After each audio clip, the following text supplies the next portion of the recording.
As we think of the text that we have for today, we've gotten, if you've been keeping track here, we sang it once and you heard it read, the Magnificat, legendary piece from the New Testament.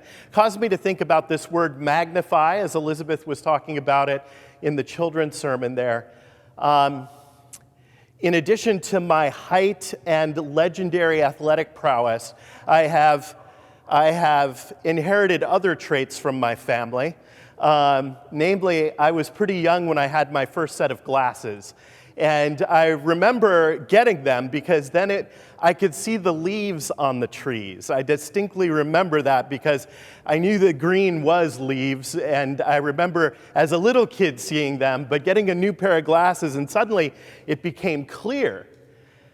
But I also remember going and visiting my grandfather, Estill Cornelius Smuts, the man, the myth, the legend, in northeast Indiana. We went to his house, and my grandfather, late in his very long life, had pretty serious vision difficulties. And I remember distinctly this contraption that he had that he could put like a letter, for instance, on this thing, and it would put it up on his television screen so that it was much larger so that he could see it. But I distinctly remember at my grandpa's 100th birthday, I had not seen him in several years, and I went and was part of the crew in my early 40s sitting at the kids' table at the party. And I remember when I first saw Grandpa in that visit in his room, I went in and he heard my voice, he saw that I was there, and as I got closer to him, he reached up and put his hands on my face and pulled my face right up to his. Now, we're good Midwesterners, and that's a lot of personal contact, even for family. But nonetheless, there was a sense that he wanted to see me. He had not seen me in a long time, and he really wanted to see me. And I was really touched by that, but it reminds me in light of today's text, when we talk about magnify, we're talking about augment, to lift up. It's not necessarily at all really a vision type of thing, but it is in some ways really related to that. In the story that we have this morning, we think of Mary going and visiting her older relative who is also pregnant. She is gone in the 6th month of her pregnancy, more or less, and she's not that old. It would have been common in that time and place. She would be like an older middle schooler or a younger high school student, roughly in age. And she goes up, and there is this immediate connection. There is this sense that the child that is in Elizabeth's womb leaps for joy. It's interesting that the Greek says stirs or moves, but somebody got excited and said leaps. And so we have that image poetically there. But there is suddenly a sense of clarity as to what God is about. Now, I think there are times when it's hard for us to see what God is about. And in fact, we often get pretty aggressive near sight, near vision. When things get hard, when things are challenging in our own lives, or the world feels like it is just too big and complicated to deal with, suddenly our whole universe can get very small and very, very close, because that's about all we can deal with, is what's right in front of our face. And that's difficult because we don't see the whole picture. There was a time with my great eyesight. I remember driving back home to San Diego from my summer at Mount Cross Camp here in Ben Lomond. And we were driving on the 5 on our way south, and my friend's truck did not have air conditioning. And so we had the windows rolled down on the freeway, and I looked out the window at something, and my glasses were gone. He said, "Should I stop?" I'm like, I don't think so. But I remember for the rest of the trip that it was hard for me to look at anything because I was just kind of continuously looking around because there was nothing for me to focus on that wasn't like already inside the truck.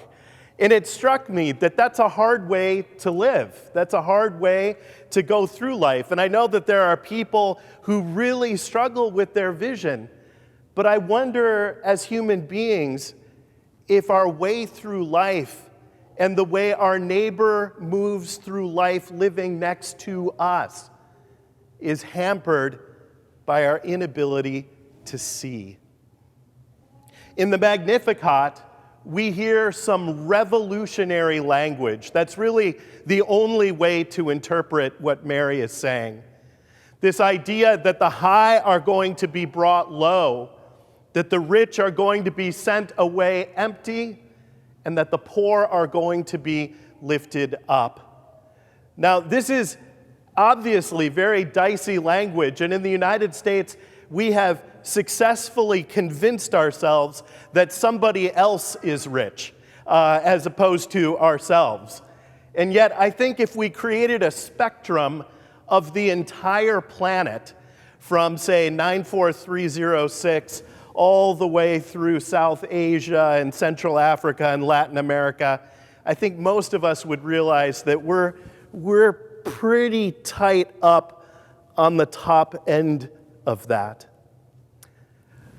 When we hear the language of Christ's coming and we hear the language that Mary speaks, there's a couple of things that I want you to leave with.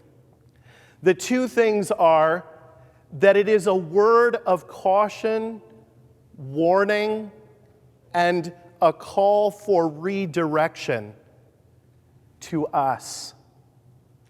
This text is talking to us.